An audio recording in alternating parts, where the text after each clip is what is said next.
घाटकोपरची भाषा ही गुजराती, मुंबईत येणाऱ्यानं मराठी शिकलंच पाहिजे असं काही नाही। राष्ट्रीय स्वयंसेवक संघाच्या भैयाजी जोशींच्या वादग्रस्त विधानावर विरोधक आक्रमक। महाराष्ट्रामध्ये आता नवे अनाजी पंत आणि औरंगजेब तयार झालेत।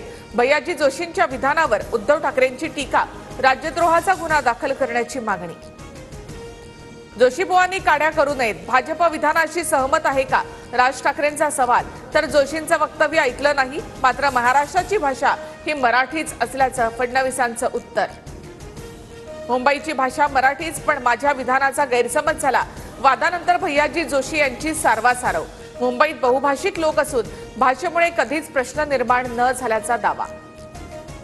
वादग्रस्त विधानाची भाजपच्या राम कदमांकडून चक्क पाठराखण। घाटकोपरमध्ये जास्त गुजराती राहतात म्हणून जोशी तसं बोलल्याचा दावा। मग अल्पसंख्याक जिथे राहतात तिथली भाषा काय, या प्रश्नावर मात्र कदम गोंधळले। भैयाजी जोशींच्या विधानाचं समर्थन, जोशी ऋषितुल्य, त्यांचा दांडगा अभ्यास। भाषा अभिजात नसते, ती व्यक्त होण्याचे एक साधन।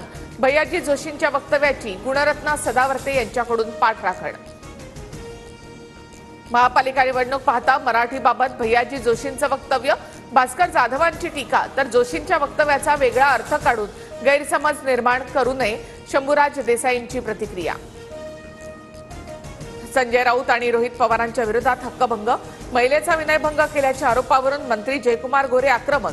विधानसभा अध्यक्षांकडून प्रस्ताव मंजूर।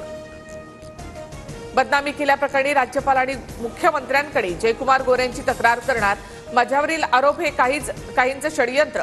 17 तारखेला उपोषण करणार, पीडित महिलेची TV9 मराठीला प्रतिक्रिया।